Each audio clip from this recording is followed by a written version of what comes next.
Hello, everyone. Welcome to Triangle Be Well. Today is what, May 16th, 2016? And I am your host, Howard Jacobson. Thud, I'm joined in the studio by Amnon Nissan, our esteemed producer. Hello, Amnon. Hello, Howard. How are you? Very, very well. We've got Nathan in the studio, our new intern. So we got all hands on deck, and I'm very excited that today we have a guest who has been able to overcome all of the digital challenges thrown at us by Skype and email not working, and he is here via telephone, if you can remember what that is, Dr. Michael Edelstein. Hello, Michael, are you there? I'm here, Howard. It's good to speak with you. You too. We'll get to all the juicy stuff in just a couple of minutes. Right now, what do I want to say? First of all, so as I said, I have a guest. Last week I had another guest, and I've discovered that having guests is a heck of a lot easier, and I think it's more fun. So what I've done is I've moved my hour-long rants on health to a place on my website where they're called the huddles. Now, the Healthy Habit Huddles, and once a week, 3 weeks a month, we have a discussion about how to achieve good health, specifically around the habits and behaviors that are required, not the science and the knowledge, the facts. But once we know the facts, how do we get them into our lives? So if you're interested in finding out more about that, you can go to my website, Triangle Be Well. You can sign up. You can get the GPS healthcare report.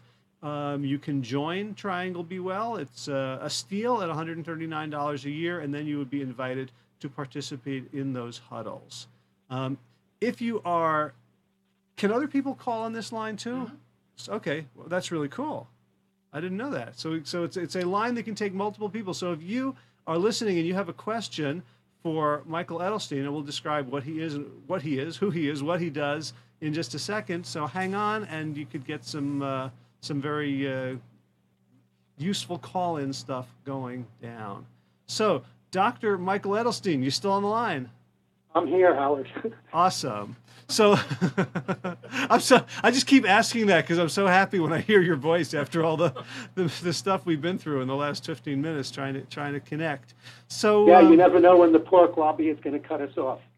The pork lobby is certainly behind this. I do not know how they were able to overcome Google and Skype, but we're going to fight the good fight here. So you're in San Francisco Mill Valley area? Yes, exactly. Okay, cool. And so tell us a little bit about who you are and what you do. I'm a clinical psychologist, and I help people with emotional and behavioral problems. I'm also an author. I've written 4 books. My main treatise is called 3-Minute Therapy, and that's based on an approach to helping people with their psychological problems based on Albert Ellis. Albert Ellis devised rational emotive behavior therapy, REBT, in the 1950s, and that spawned a variety of cognitive behavioral approaches that looks at people's current thinking and behavior as the key to their problems, not their childhood or their dysfunctional families or their spouses or living conditions, but rather it's our thinking, our views, attitudes, our beliefs, what we tell ourselves in the moment that lead to anxiety, depression, anger, addictions, overeating, and drinking. Gotcha. So I want to put a pin in this because I'd love to come back to those theoretical underpinnings and what you studied and what you learned and what you saw. But we emailed back and forth. So one of the things you can help people with is sort of their disordered eating, right? That's right. Addictions to meat and protein, dairy, those kinds of unhealthy foods that taste good for the moment but lead to health problems in the long run. Gotcha. So, and before we get to that, I do want to mention like the sexy book you wrote, right? You wrote a book about performance anxiety, right? Right. Yeah, and we didn't use the title performance anxiety because we knew everyone would start thinking of sex, but it's more different kinds of performance, speaking anxiety, acting, dancing, people who do things in the public and get anxious about it. And actually, the greatest fear people have is the fear of public speaking. It's even more common than the fear of death. So it's really addresses those kinds of fears. All right, and being from California, you got to talk to some interesting and well-known folks about how they deal with their fear of performing in public. Can you tell us, drop some names for us? Who was interesting to talk to?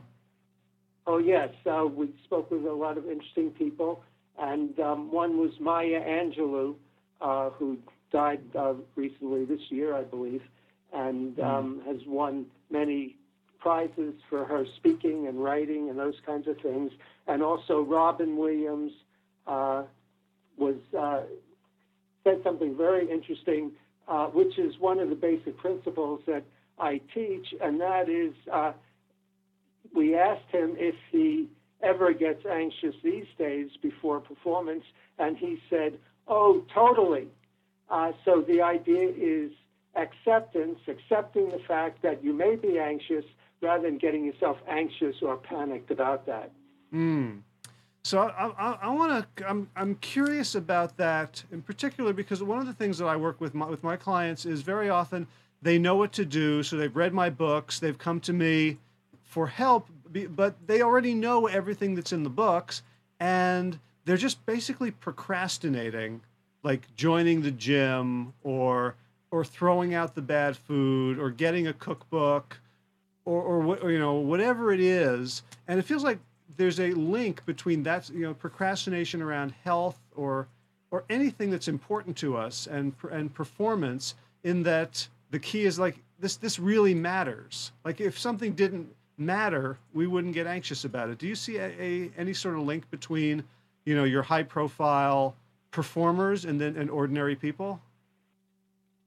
Well, one of the differences in comparing high profile performances is that they tend to go on and practice and work again and again and again in the face of failure, in the face of difficulty, in the face of discomfort. And the average person who has addictions to certain foods or alcohol or cigarettes is unwilling to face discomfort. And that's what leads to procrastination.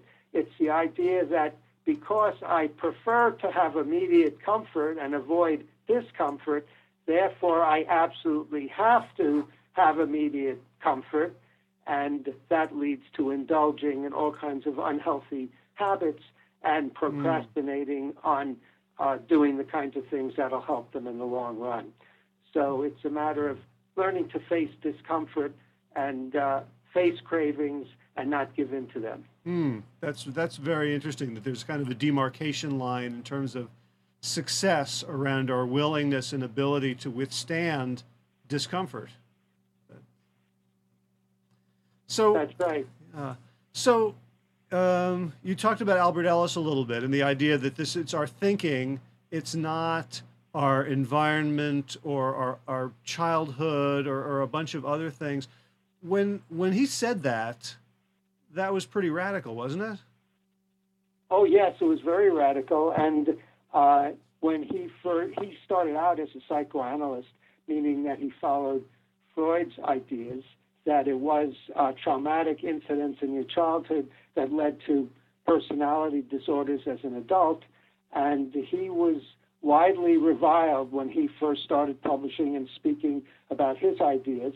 But he demonstrated high frustration tolerance, and he continued to do his research and his work and his therapy, and eventually, because he had reality on his side, it began to sink in, and now most therapists use some cognitive behavioral techniques to some extent, even the ones that are based on Freudian ideas.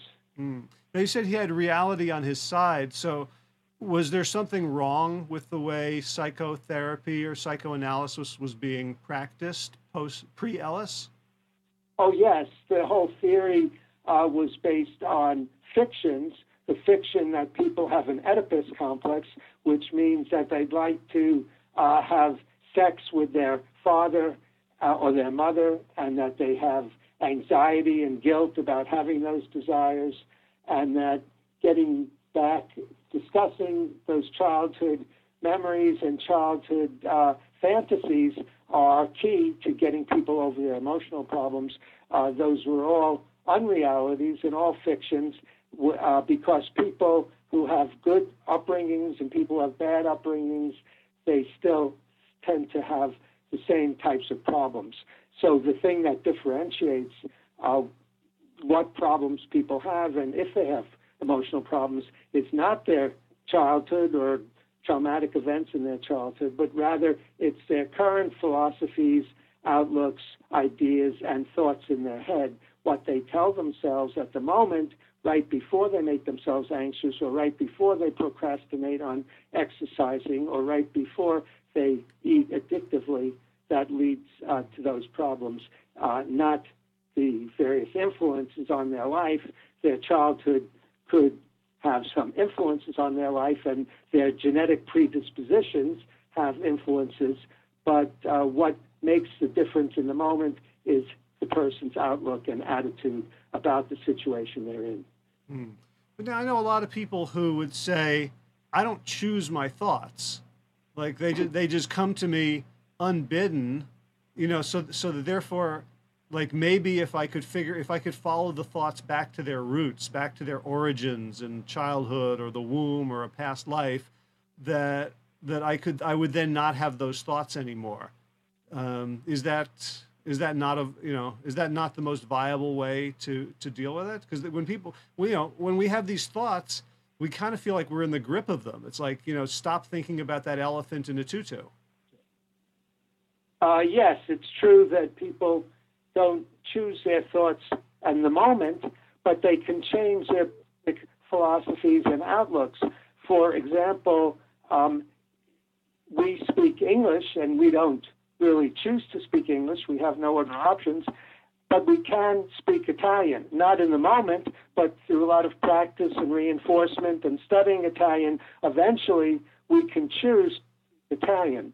So it's the same in terms of thoughts that lead to emotional problems or addictions.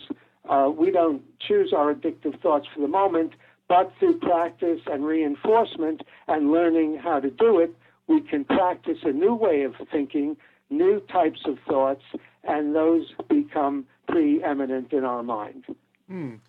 So I guess learning Italian sounds like it could take a long time. Is it equally daunting to learn a new way of thinking? Well, that's a good question, Howard, and the answer is it depends on the individual. I find in my practice some people dramatically change their thinking after a few sessions. The average is about 8 to 10 sessions, but some people take a lot longer. So part of it is how much of a talent you have for thinking rationally and thinking scientifically and questioning and challenging and contradicting your irrational and unrealistic beliefs, and how hard that is for you. So some people do better at it than others and learn more quickly than others. Okay. So when you use the words like scientific and rational, is there an objective standard? Because, there's a lot of people out there who think they're rational, and I'm sure they're not. Right? So who gets to decide whether a thought or a thought pattern is rational and scientific or not? Yeah, that's an excellent question, and the answer is the individual themselves get to decide. So and they decide in terms of their goals and objectives. So, for example, if a person has a goal to be healthy, and they're 30 pounds overweight, and they have high cholesterol, and they're pre-diabetic, then they can decide based on their goals and objectives that they're not thinking rationally because they're not achieving what they'd like to achieve. So rational thinking is thinking, thoughts, beliefs, and attitudes that help people achieve their goals. But if they're sabotaging their goals, then we know, in terms of their goals, I don't tell them what goals they should have, but based on their goals, they know that they're not thinking rationally. I see. So if someone is, say, like they've read Proteinaholic, which is the book through which we met, and they buy it, and then they go out and they have a steak and double cheeseburgers, and then they feel regret later. They might be correctly thinking, well, there's something irrational in my thoughts, because see, that's what I think people go, well, I know what to think, but my behaviors are, I can't understand why I do these things. I can't control myself. But you're saying that at the basis of all of these behaviors is an irrational thought or series of thoughts. Yes, because exactly right. Our thinking controls our emotions and our behaviors. So if our emotions are off, if we're anxious, depressed, or angry, or our behaviors are off, we're procrastinating or acting addictively, then we know our thinking is off. Okay. Now, the little I've seen about cognitive behavioral therapy, there's like a triangle, right, with the emotions and behaviors and thoughts, each in a different corner of the triangle. Well, that's not exactly how it works, and that is our thoughts. It's more like a vertical line where our thoughts are on the bottom, and that gives rise to our behaviors and emotions. So our thoughts form the base, the fundamental aspect of the rest of our personality, and that gives rise to these other things. I see. But even though like behaviors and emotions can change our thoughts, or is it, you're really saying that thoughts are the fundamental unit that has to be changed? Exactly. Our behaviors can change our thoughts, but our thoughts can change our behaviors. Okay. So what's for someone who is the person you described, 30 pounds overweight, on cholesterol meds, pre-diabetic, and they're I'm gonna just raise his hand, and they're finding their behaviors not in line with their goals. Are there certain common patterns of thinking, patterns of irrationality that you come across regularly, or is everybody kind of their own kind of crazy? That's a great question, Howard. And the answer is yes, there are some basic patterns of thinking that lead to self-defeating behaviors, such as eating unhealthy foods.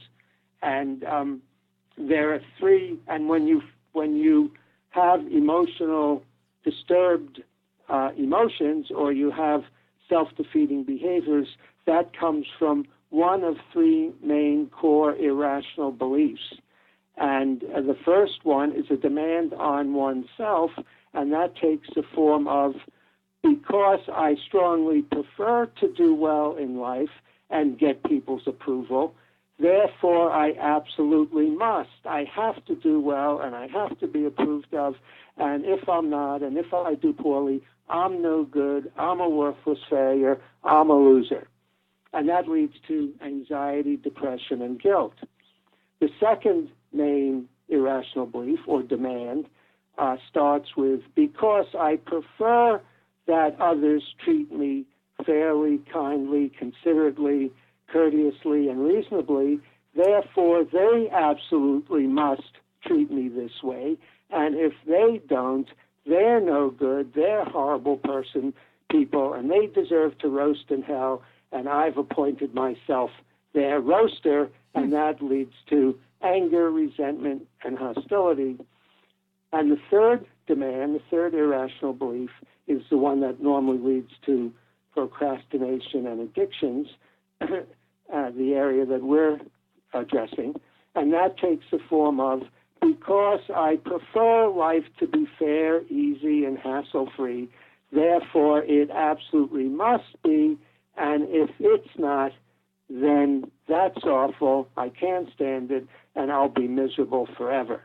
That leads to procrastination and addictions. So to apply that third area of thinking to a specific example, suppose someone has a craving for a hamburger. So the cognitive behavior therapy model is an ABC model. A stands for activating event. So the event is that a person has a craving for a hamburger. And then B, their belief or irrational belief is, because I prefer to have the hamburger, I absolutely must have it. And if I don't, I can't stand it and I'll be miserable forever. And that leads to C, behavioral consequence, which is eating the hamburger. So the ABC model pretty much lays out what goes on in a person's head when they act addictively. So you're kind of using freeze frame technology to say that there is a B, because I think the way most of us experience life is there's the activating event and then we respond to it. Exactly. It doesn't feel like there's thinking or choice or even the space. So do people come to you and disbelieve your model just because it doesn't feel like their experience? Actually, that's an interesting question, because when I first started doing therapy about 40 years ago, when this approach was not very popular, I spent a few sessions, the first 2 or 3 sessions, trying to persuade my client that we don't have to talk about his childhood. We don't have to excavate that or see how he was brought up, but rather look at their current thinking. But these days, as soon as I express that early in the first session, that it's your thinking that's causing these problems, not your childhood or your dysfunctional family, they immediately buy into it. And I think that these ideas are much more part of the zeitgeist than they were 40 years ago, when the Freudian approach had a much greater influence, although we still see some ideas about the importance of childhood and emotional disturbance in adults. We still see that in some movies and novels and things like that, but not nearly as much as we did many years ago. All right. Well, I guess rational emotive behavior therapy doesn't make for good movies, does it? That's right. It doesn't. Exactly right. It's not very dramatic or very interesting, but maybe that's one of the reasons why movies still depend more on what's happened in your childhood and these flashbacks to your childhood and those kinds of things. Mm-hmm. And I guess, there's a trade-off there, right? So that if it's my childhood, and I can certainly think back to lessons I learned that were unhelpful, ways in which I was rewarded or punished for things that I'm still sort of in those patterns. But if I say, well, it's my childhood, then on the one hand, it's not my fault, which feels wonderful. And on the other hand, there's really nothing I can do about it, because I can't, have an instant a replay and do it over. But if it's my thoughts, then it's if it's not my fault, it sort of feels that way, or but that means it's in my locus of control. That's right, and some other benefits in this model you're describing there, Howard, benefits to the therapist, because then the therapist could keep you in therapy for years and years and have you talk about your childhood and how unfairly you were treated and blamed and things like that, and that's why you have these problems now. And that could go on and on practically forever, whereas telling clients it's your thinking and there are specific ways you can change your thinking, then that's not a prescription for having a client for years and years. As I said, the average stint in therapy of my clients is about 8 to 10 sessions. I teach them to be their own therapist. I teach them how to identify their irrational thinking and how to question, challenge, and contradict that, and then they can do it on their own. They don't need me forever. So one of the questions I have about sort of getting people to challenge their thinking. So if my thinking is really dysfunctional, and so I have, like when you say it's like because I prefer life to be fair, easy, and hassle-free, therefore it must be, like I can hear that as really irrational. Like when I think about like my crazy uncle, like he's just as irrational, but I don't even want to argue with him. Is there a danger in elevating these thoughts to by debate to kind of giving them more credence than they otherwise would have? Is there, or is that the only way to neutralize them? The main way to neutralize them is the way we change any kind of thinking. If you think about, for example, believing in Santa Claus, young children often believe in Santa Claus, but then at some point they stop believing in Santa Claus, and the reason they do is they begin to see counter evidence for the Santa Claus hypothesis. They begin to see that there's no man in a red suit and a white beard flying through the sky being pulled by reindeers, and there are all these men in red suits on street corners ringing bells, so they can't all be a real Santa Claus, and they begin to see that their parents are bringing them presents, not Santa Claus. So the way we learn is by looking for the evidence. We're all little scientists, and that's why in Proteinaholic, one of the most compelling parts of it is explaining various studies and evidence for the vegan hypothesis, and because people think in terms of what makes sense, what fits reality, and what doesn't. So that's why getting rid of your musts and shoulds is mainly a process of looking for the reality. All musts and shoulds are fiction. Fictions, there's nothing that absolutely must happen, although we prefer them to happen. And so that's the basic process that results in a dramatic change in thinking. I feel a sense of fear at the idea of giving up all my shoulds. And I find that very interesting because obviously there's almost no one in the world that I can compel to do anything. Now that my youngest child is almost 17, the number is probably 0. And yet I feel like if I give up on my sense of how the world should be, that somehow everything's going to spiral out of control.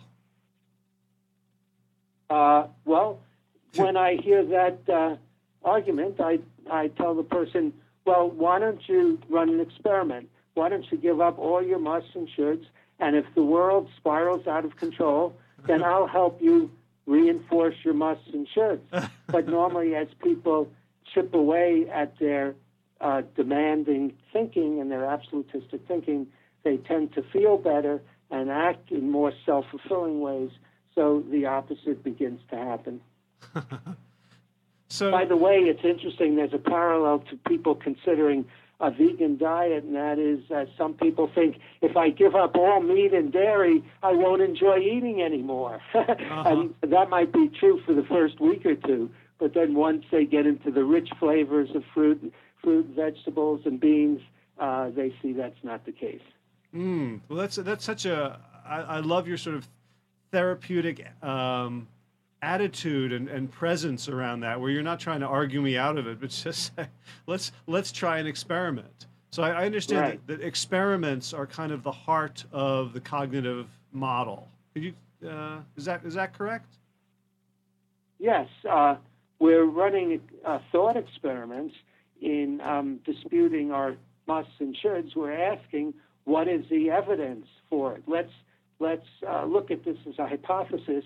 I must satisfy my craving for sweets right now. That's a hypothesis.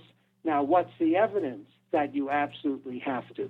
All we have is evidence that there are disadvantages in the moment because you won't satisfy your craving. You'll feel frustrated for a little while.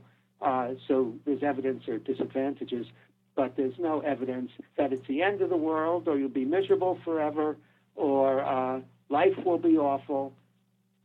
There's only evidence that there are disadvantages. But it feels like there's evidence in the moment. Yes, and the reason for that is that we feel the way we think. So if we think it's awful that I'm depriving myself of the ice cream, then you'll feel like it's awful. And then you feel like it's awful, and then you say, see, that proves it's awful that I'm depriving myself. So you really have a vicious circle, but your feelings are not evidence for what's going on in the real world. They're just evidence for what you're telling yourself about what's going on. I see. So when you say that, like, the little kid sees evidence to dispute the existence of a single Santa Claus who flies through the sky and drops presents down the chimney, we could go through life seeing evidence that our musts and shoulds are absolutely correct unless we get some help. Well, some people actually do it themselves or by reading a book, but some people could use some assistance from someone who has training in this area. Mm-hmm. Okay. So what's an example of an experiment? So if I'm going to go home tonight and I know that there's a carton of ice cream in my freezer, and so there's a lot of people in our community who would say you've got to sanitize your house, right? If it's in the house, it's in the mouth. Especially people who are sort of from the traditional addiction community. But are you saying something different, that you could have that carton of ice cream in your fridge and withstand it without driving yourself crazy, without tremendous pain? Exactly, because whether you give yourself pain and drive yourself crazy results from your own thinking. It doesn't result from the ice cream in the refrigerator, but it results from your thinking about the ice cream in the refrigerator, and especially about being deprived. And again, it comes from a demand. Although I prefer to have the ice cream and not be deprived, therefore I absolutely must, I have to, I need the ice cream, otherwise it's the end of the world. So the experiment would be, don't have the ice cream, and see if you wake up tomorrow morning and the world's gone, or the world's still there and you could still carry on your life. And if you try that experiment, you'll not only see the world's there and you could carry on your life, but you could carry on your life much better in the long run without the disadvantages of the ice cream in your body and the toll it takes. Well, I think that this will be very good news to people who are in, let's call them mixed households, where someone else is eating food that you prefer not to eat, or you think you don't want in your body, but they're not willing to give it up. And I think a lot of us in that situation feel a little bit helpless. Like if it's there, like I can use willpower for a certain amount of time, but there's a bunch of research on willpower that says that it's a muscle that self-depletes as we use it.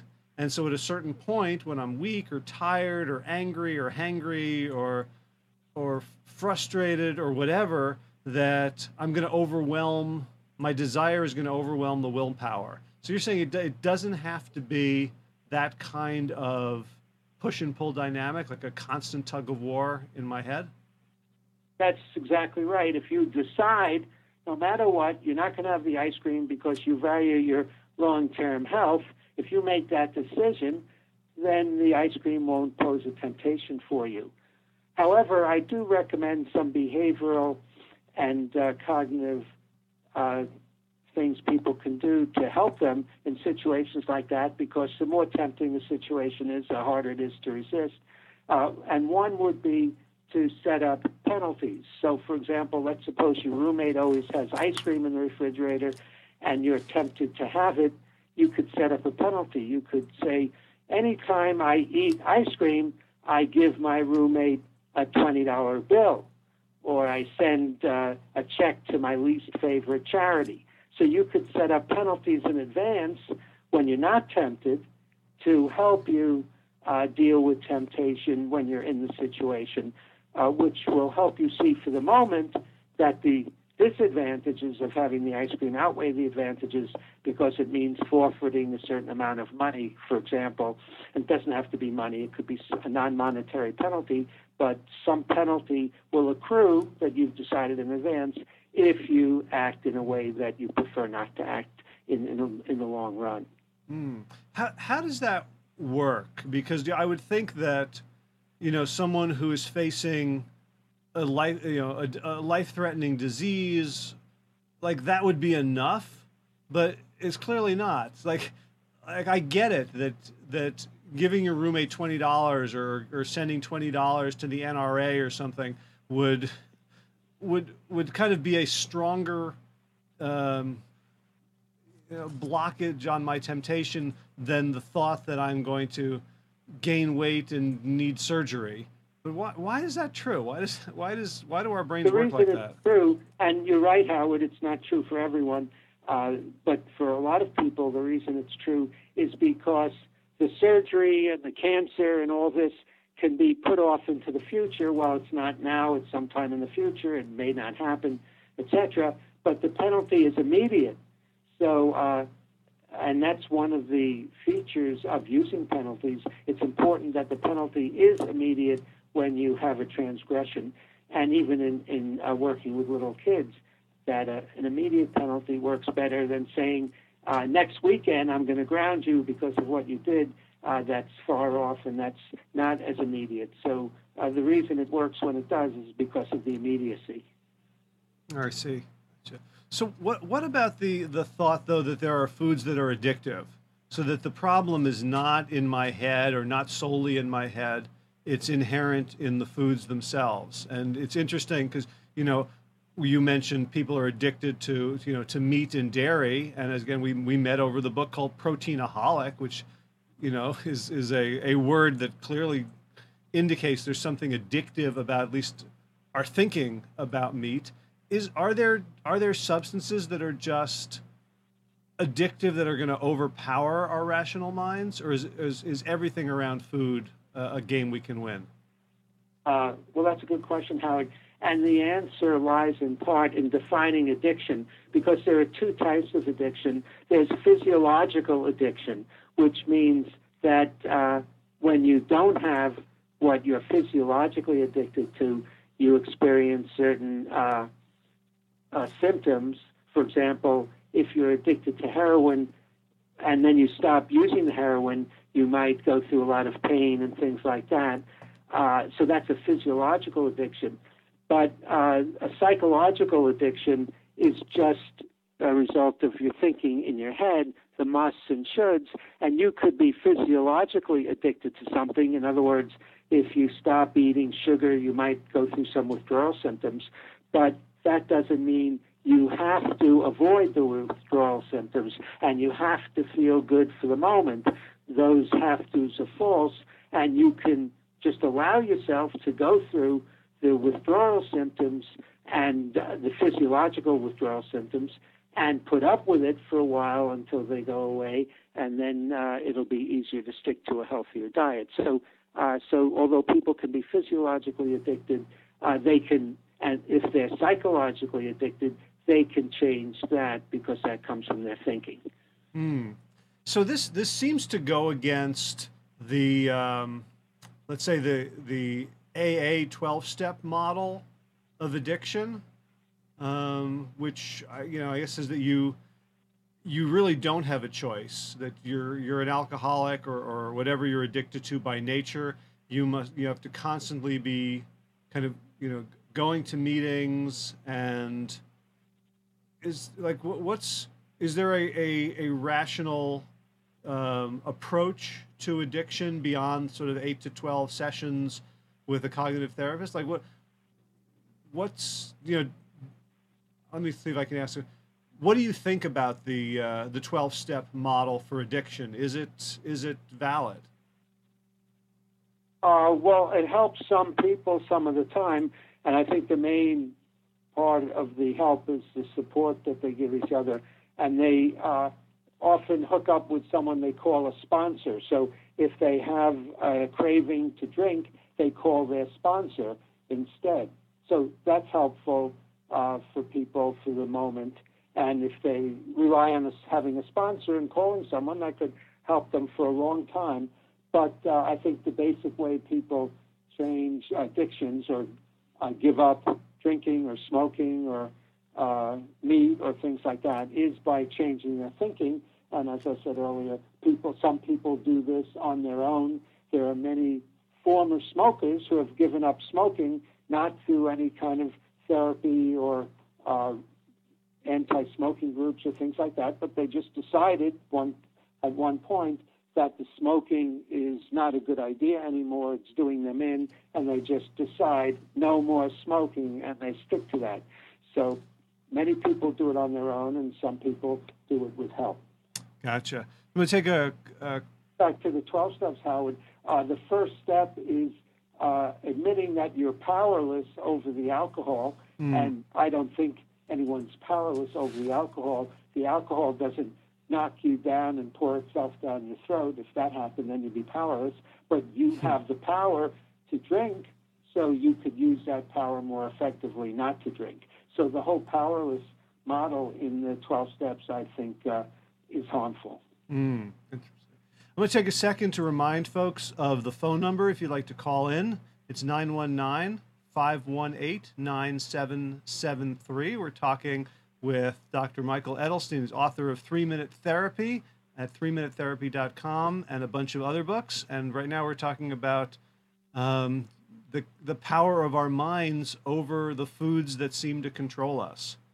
So I have another question for you, which is about all or nothing. So, again, the 12-step model is you can never take another drink of alcohol as long as you live. And I see this a lot in popular culture, that there's the trope of the recovering alcoholic or recovered alcoholic who's in a 12-step program, and then something happens and they have a drop of alcohol, and then they like within 10 minutes they've hit bottom.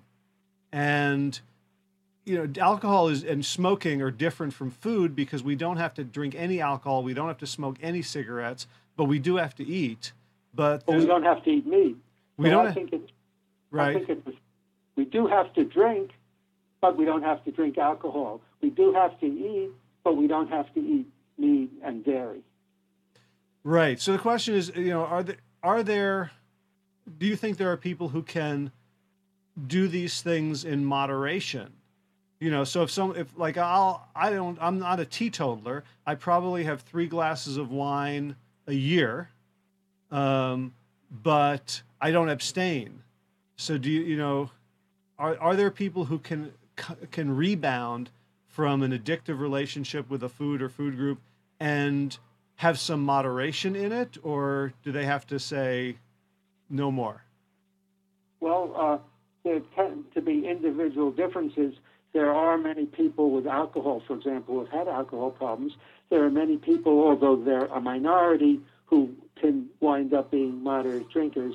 Most people succeed at giving up alcohol by abstaining entirely. So with some people, it's easier to do the habit moderately if they if they used to overdo it, and with other people, they are able to do it moderately, and with many people, abstaining entirely is easier. I see. So this again, with for one of your clients, would be a matter of experimentation or self-knowledge? Yes, both. So if I have a client who wonders whether or not they can drink moderately, the first thing I ask them is, have you tried before? And if they've tried 99 times before and always failed, then that's telling them something. But if they're not sure, then experimentation is the way to go. And often people succeed in drinking moderately after they've had a problem by first abstaining for 3 months or 6 months, abstaining entirely, and then once they've succeeded at that, then sometimes they succeed at moderating their drinking. Gotcha. And do you see the same dynamics at play around food, around people who are, I think meat and dairy feel like they have very emotional components to them, but things like sugar and fat feel a little more physiological. Does that make sense? I never really thought of breaking it down that way. It could be, but I really haven't thought about it. But normally all those things, sugar, fat, meat, dairy, all those things are things that people easily addict themselves to. And in some sense, it's harder to give up than, say, cigarettes, because there's food all around them, whereas these days there aren't smokers all around them.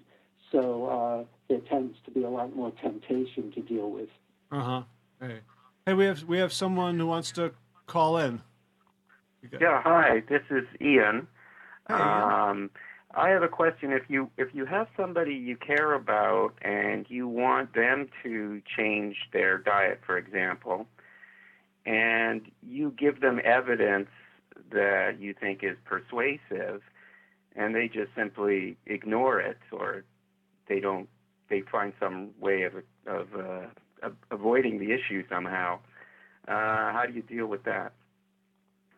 Well, the main way to get people to change their behavior is by showing them that their behavior is not in line with their goals or their objectives. So if the person you have in mind, Ian, has a larger goal of living a long, healthy life, then it might be useful to suggest that they read books like Proteinaholic and other books that shows that they're not achieving their goals through their eating.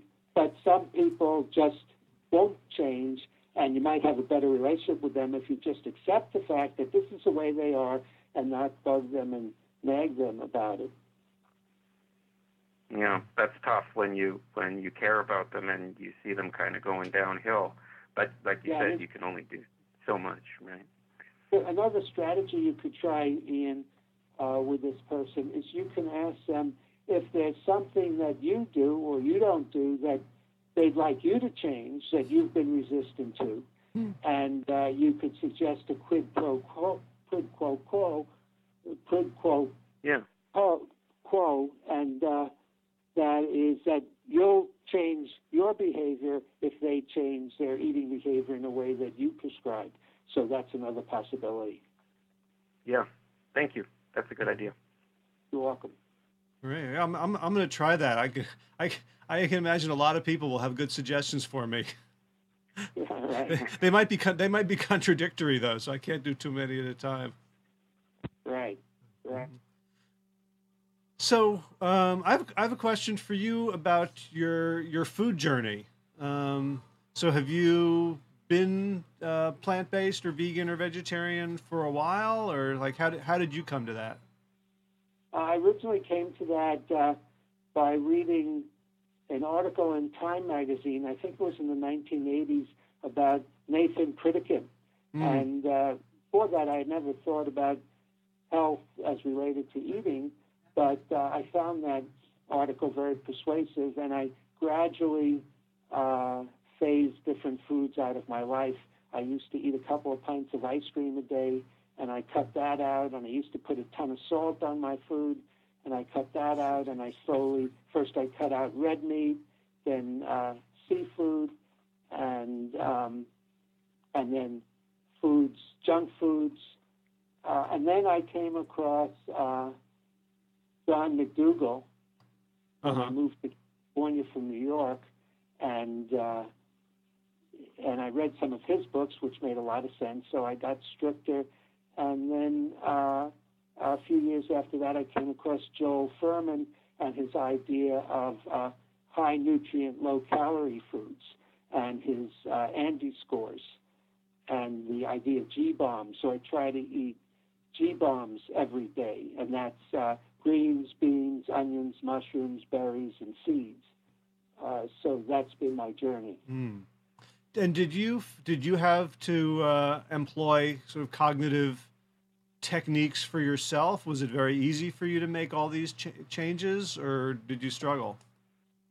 Some changes were easy, and some changes were more difficult. And I used some of the behavioral techniques that I recommended with penalties, like no eating after 7 p.m., and if I eat after 7 p.m., I send a friend $5. And then if I'm going to be in a tempting situation, I might have a goal of no eating any processed food. And if I do, then I send the penalty to a friend. But I don't have any problem avoiding dairy and animals and things like that. It's just avoiding vegan junk food that's more of a temptation for me. I see. So a question about the penalties. Do you find that the penalties work preemptively, or you kind of have to get in hot water once or twice to believe yourself? Like I could see myself saying, yeah, if I eat after 7, I'll send so-and-so $5, but then at 9 p.m. I could rationalize it and then say, well, this one doesn't count. So do you how do penalties tend to work in practice? Well, there are some people, when I suggest them to, they just are not interested. They won't levy any penalties on themselves. But with other people, they are interested in doing it, and then if they levy the penalties, then it's going to work.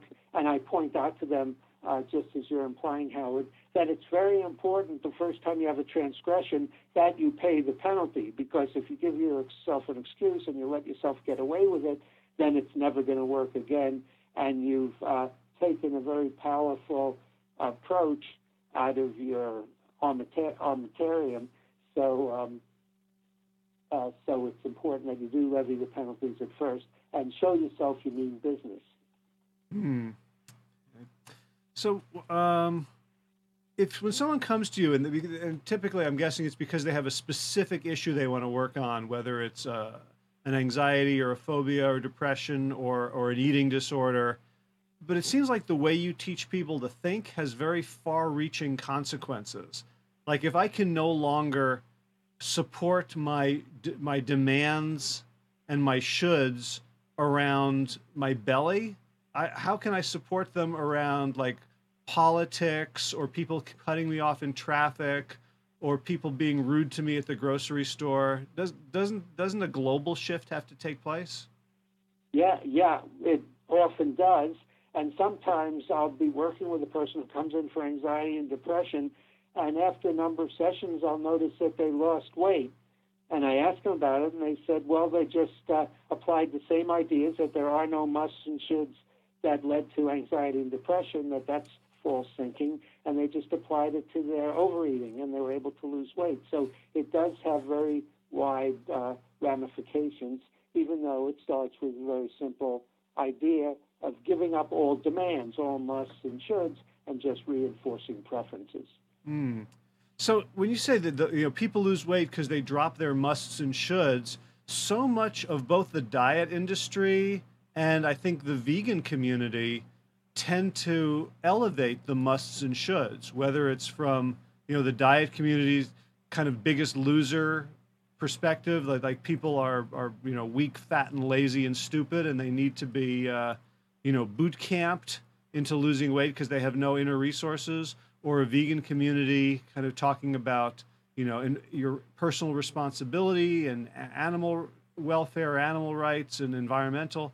But you're saying that musts and shoulds tend to get in the way of the behaviors we want.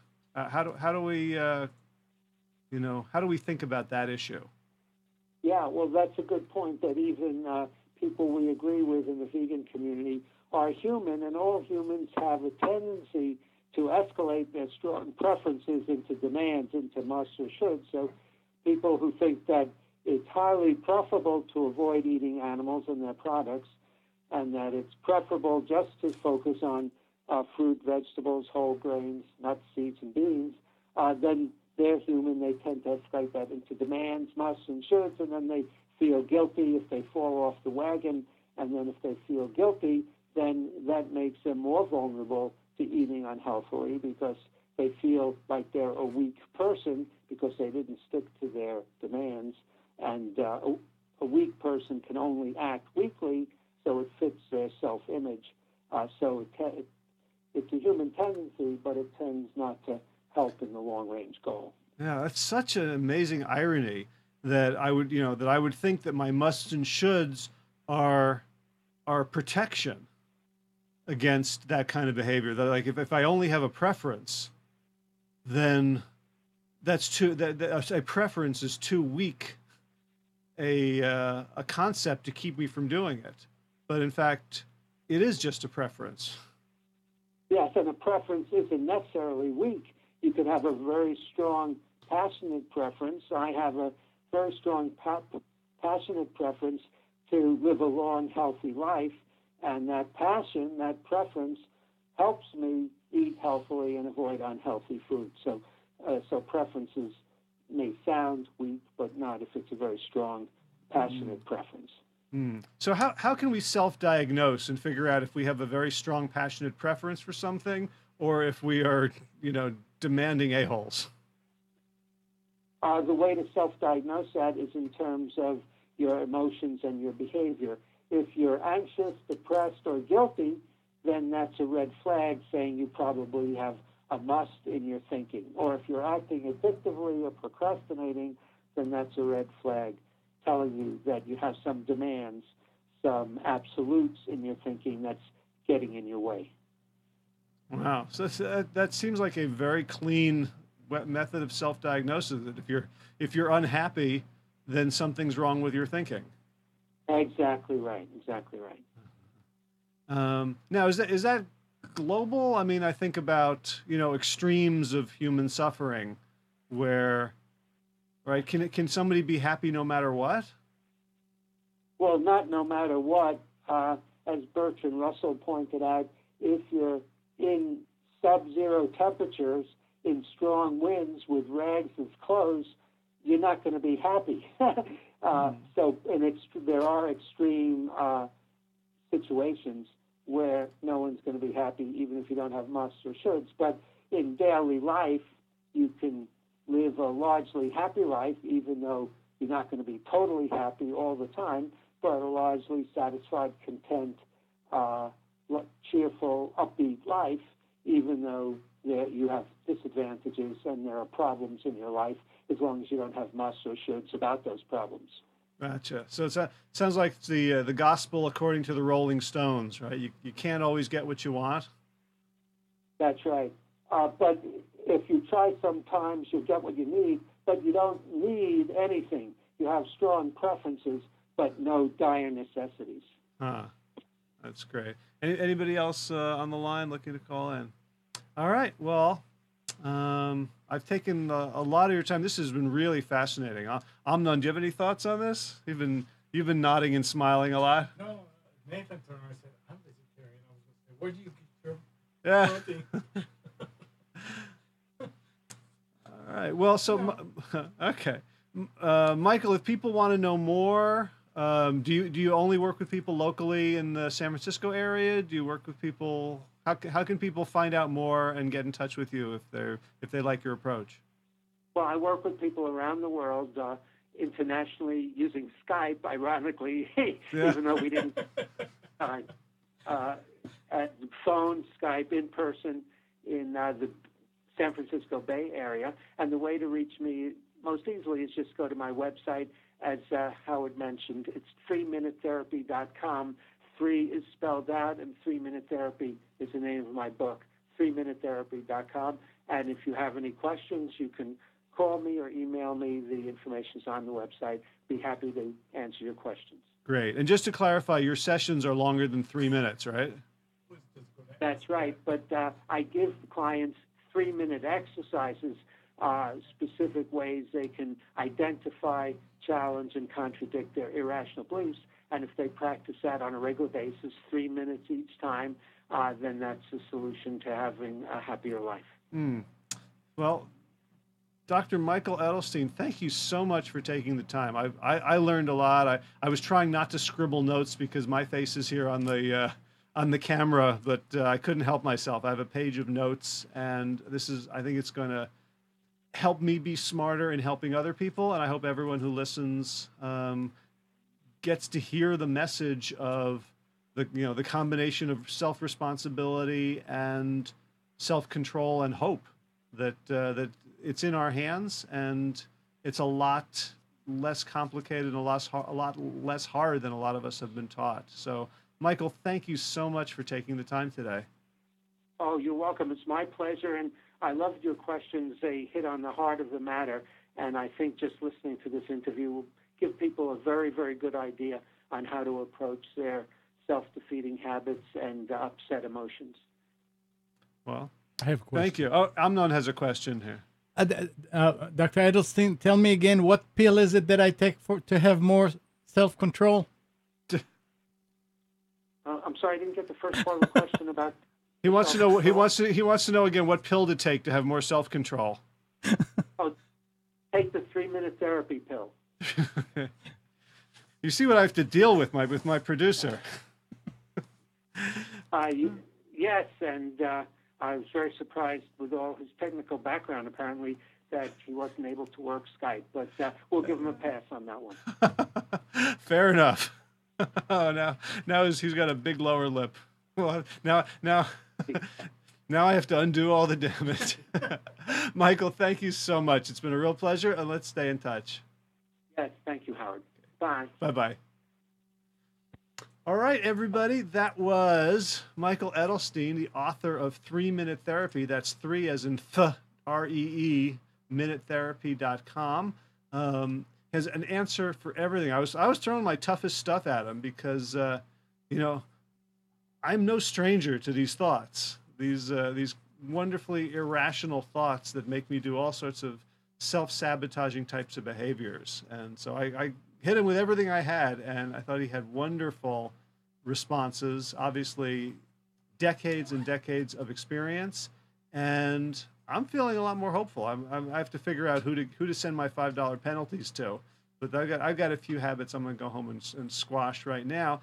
If you would like to work with Dr. Edelstein, you know how to do that. If you'd like to work with me on health consulting, health coaching, to kind of bring your values and your goals and objectives in line with your behaviors, your actions, and the decisions you make, you can find me at howard@trianglebewell.com. I'm working on some new branding there. So I just bought the domain tribewell.us, the tribe of well, and couldn't get .com, but I did get US.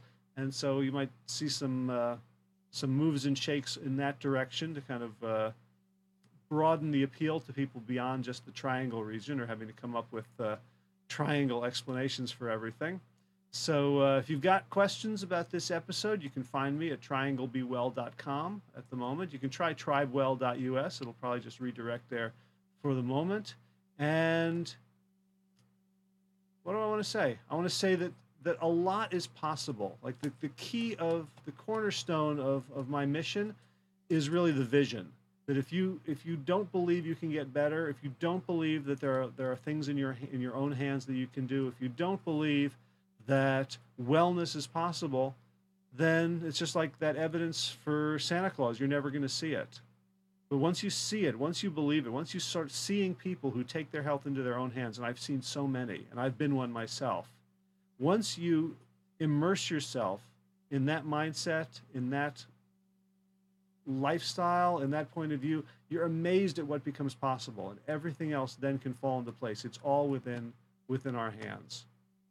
Tomorrow on the Plant Yourself podcast, my interview goes live with Jamie Gannon. Jamie is a health coach who helps people deal with recovering from cancer after a kind of treatment. His story is amazing. He was in Hollywood. He was an actor. I looked him up on IMDb, the Internet Movie Database. He was in a bunch of, they look like slasher films from the title. But he was, he was a young guy trying to make it in Hollywood, going to classes, waiting tables to make money, working out to have that leading man physique. And one day he got diagnosed with brain cancer, given a 10 to 15% chance to live. And this was like 17 years ago. And he's back, and he's better than ever. And he cured himself with diet and Qigong, more or less. So you want to hear his story, another piece of the puzzle about what is possible, what we are able to do when we take responsibility for our own healing. You can find that at plantyourself.com, and it's the top show this week. But if you're listening to this sometime in the future, hello, future. I hope things are good. If you're listening to this in the future, just go to plantyourself.com/155, and you can find Jamie Gannon's show there. So everybody, have a fabulous week. If you're in the Northern Hemisphere, enjoy the spring, enjoy the sunshine. If you're in the Southern Hemisphere, don't worry, spring will come again, I promise. And as always, be well, my friends.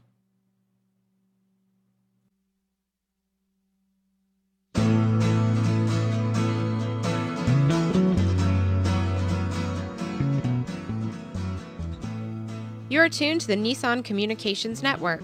Our weekly lineup of call-in programs includes Computers 2K Now with Amnon Nissan, My Life, My Will with Gisela DiCarlo, The Tanya Love Show, Health Then with Debbie Bruck, Breaking Free with Marilyn Shannon, Triangle Be Well with Howard Jacobson, Lunch and Learn with Rabbi Yisrael Cutler, Lessons of Vietnam with NCVVI members, Parent Dome with Ryan Miller, Current Affairs with Amnon Nissan. And if you tuned in too late, you can always watch each program in its entirety or download an MP3 audio file of it in the archives section on nissancommunications.com. Don't forget to subscribe to our YouTube channel, follow us on Twitter, and like us on Facebook. Sponsored by Atomos.com, makers of quality video recorders and converters, CarolinaApparel.com, and DeltaForce.net.